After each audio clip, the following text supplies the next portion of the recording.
واحد الوصفه اللي عمرها ما دارتها الا جربتها اكيد ما غاداش تبقى بلا بها. وصفه الرز بالحليب اللي كيديروا العرب، كتجي تحليه رائعه رائعه، ومني غتجربوها ان شاء الله غتردوا عليا.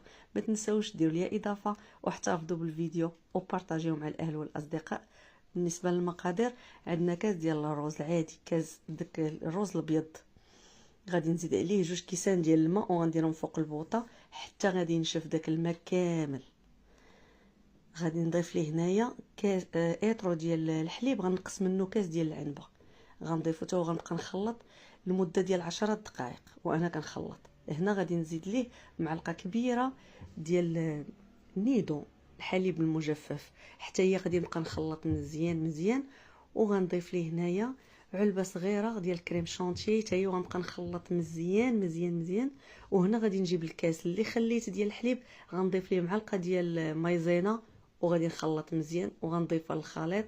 هنا غادي نزيد عليها 2 معالق ديال السكر سنيده، اللي كيبغي الحلاوه بزاف يقدر يدير حتى 4 د المعالق. انا عز عليا الحلاوه غير شويه، راه كتجي واحد التحليه رائعه.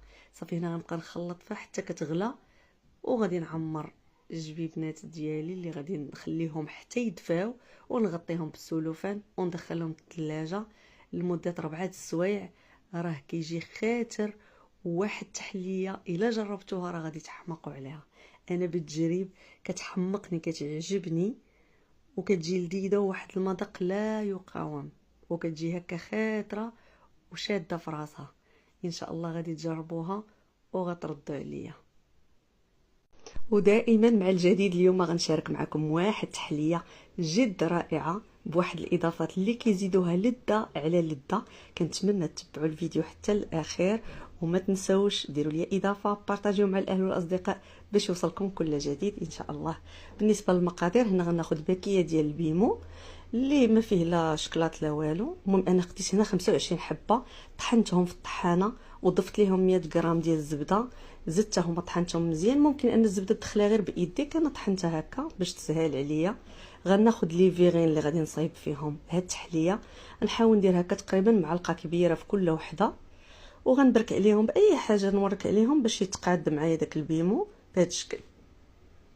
والطبقه الثانيه غادي ناخذ ليها هذا هو السر اللي عندنا، غادي ناخذ ليها فلون عادي، وغادي ندير باكيه ديال السيريلاك من وزن 50 غرام اللي كدير 5 دراهم.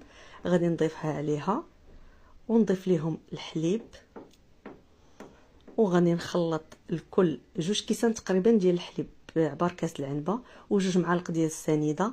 غادي نخلط الكل مزيان وغنديرهم فوق البوطه حتى يغلاو بحال الفلون العادي، وغنرجعهم لهذيك الطحانه اللي طحنت فيها. ولا ممكن هنا انك ديرهم غير في مولينكس.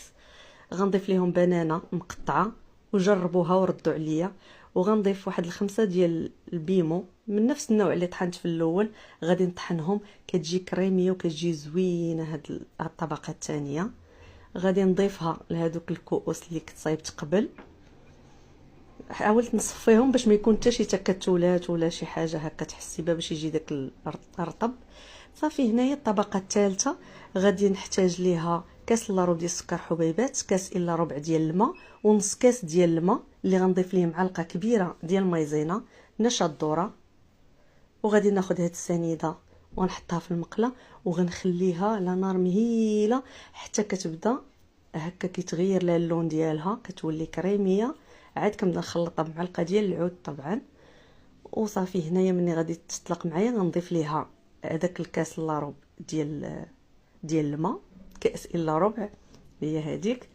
صافي وغادي نخلطهم مزيان مزيان مزيان حتى كيتجانسوا. وغادي نضيف ليهم الماء اللي زدنا عليه مايزينا، راه كيجي كريمي وما كيعقدش، ما كتجي فيه مروره، كيجي رائع. صافي هو اللي غنديروا الطبقه الثالثه، غادي نضيفوا في لي فيغين بهذا الشكل.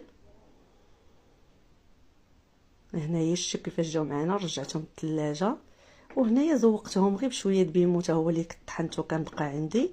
شوفوا كي كيجيو، وراه كتجي تحليه رائعه في المذاق وفي الشكل. وجربوها وردوا عليا.